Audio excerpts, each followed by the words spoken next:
કે આ બધા ભક્તો હરિનું સ્મરણ કરવાવાળા છે, એટલે લક્ષ્મી ચિરંતર વાસ બધા ભક્તોના ઘરે ઘરે એવી પ્રભુના ચરણમાં પ્રાર્થના. તો એકવાર ફરીથી કાંગણ ગામેથી અને આજુબાજુના બધા જ ગામોમાંથી પધારેલા ભક્તોનું ફરીથી એકવાર બધાનું ખૂબ ખૂબ સ્વાગત કરો છો. કારણ કે બધા ભક્તોના ચરણ આજે પ્રભુના ધામમાં આવ્યા છે, શ્રીના ચરણમાં આવ્યા છે. તો ભગવાન કરતા પણ ભક્તોનું સ્થાન વિશેષ છે. કારણ કે એ વીરપુરની અંદર સાક્ષાત ભગવાને બ્રહ્માંડના માલિકે ભક્તિના પ્રતાપે એ જલા બાપા પાસે ભિક્ષા માંગવા માટે આવવા પડ્યું. એટલી આ પવિત્ર અને અનમોલ વસ્તુ છે. તો આના પરથી આપણે એક વસ્તુ શીખી જવા જેવી છે કે આ સંસારની અંદર ભગવાન કરતા પણ ભક્તોનું મહત્વ વિશેષ છે. આ બહુ ઊંચી પ્રકારની ભક્તિ છે, પણ આ હમણતા આખું જીવન પૂરું થઈ જાય. આટલી ઊંચી પાયરી પર ગયેલા મહાત્માઓ પણ આ વસ્તુને નહીં સમજી શકે, અને જે સમજી જાય એ તો સામાન્યમાં સામાન્ય માણસ પણ સમજી જાય. તો આપણે બધા સદભક્તો છે, એટલે આ વસ્તુને સમજવાના પ્રયાસો કરો તો જ આપણા જીવનની અંદર ભક્તિ ઉતરી શકે.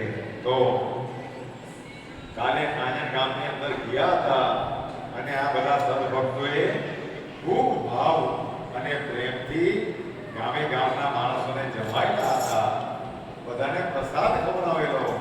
તો એવું કહેવાય કે એમનું પરમ કલ્યાણ સર્જાઈ હતું. અને બાબા તો પ્રેમથી વસ્ત થનારા છે. જુઓ, આ દુનિયાને અને ભગવાનને જીતી શકાય તો પ્રેમથી જીતી શકાય.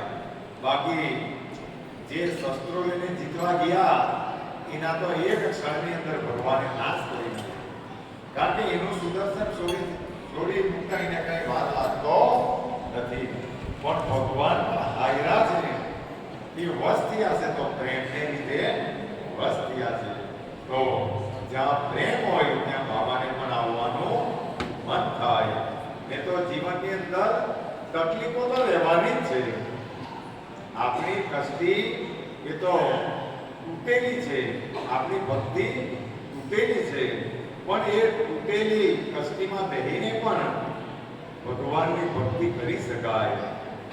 અને જ્યારે જ્યારે દુઃખો આવે ત્યારે ભગવાન એ ભક્તો સાથે રહેતો હોય. એ તો સુખમાં ઉનતામાં તો એ બહુ સરસ વાત કરી કે હે ભગવાન, અમને તમે દુઃખ જ આપ્યો. હું કામ? કારણ કે જ્યારે જ્યારે અમારા પર દુઃખ આવ્યું ત્યારે જ તમે અમારી પાસે આવ્યા. ને તો જ્યારે સુખોમાં રહેલા ત્યારે ભગવાન જોજો નથી ઉતરે.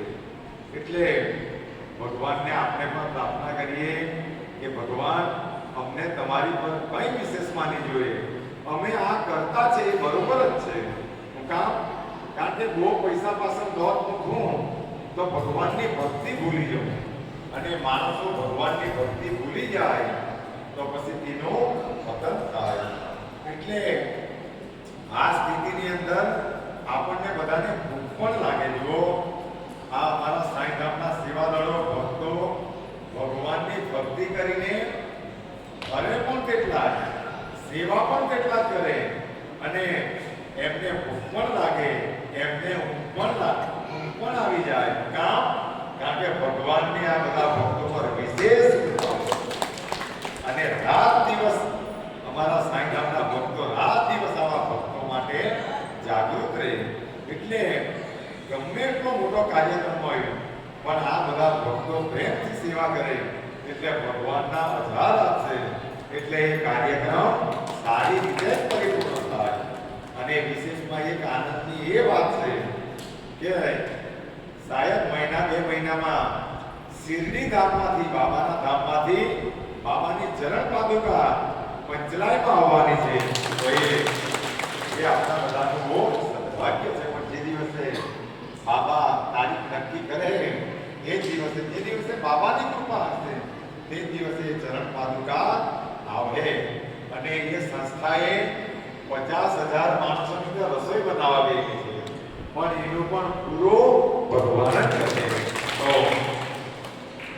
થોડા સમયની અંદર જો આ દુનિયાની અંદર દિલાવરી અને પ્રેમ અને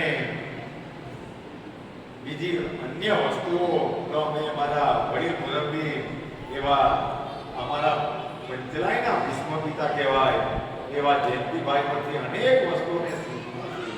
અને હવે કાલે કે પરમ દિવસે એ હવે અમેરિકા ચાલ્યા છે.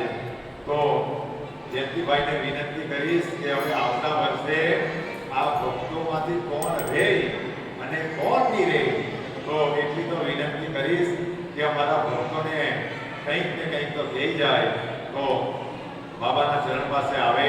અને જો આટલા વર્ષોનો અમારો નાતો છે, પણ આજે કોઈ પણ અપેક્ષાની જો અમારા જયંતિભાઈને આટલા વર્ષોથી નાતો છે, પણ એમને કોઈ પણ ખાલી ભક્તો સુખી રહે અને એના માટે જે કરવું પડે તો કરી નાખવાનું.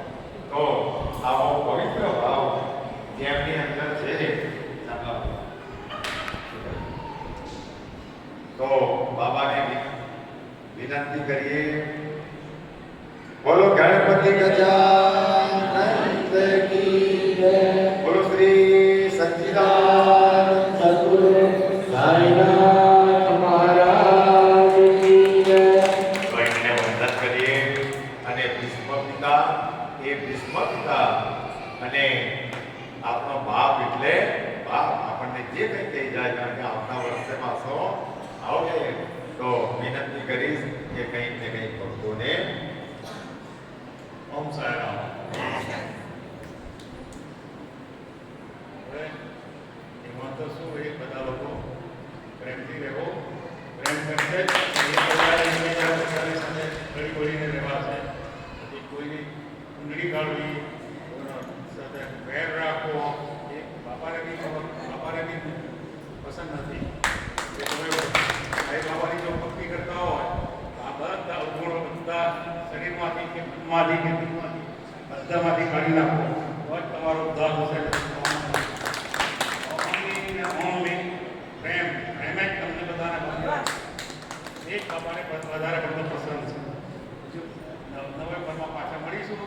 બધાને સાંઈરામ સાંઈરામ સાંઈરામ.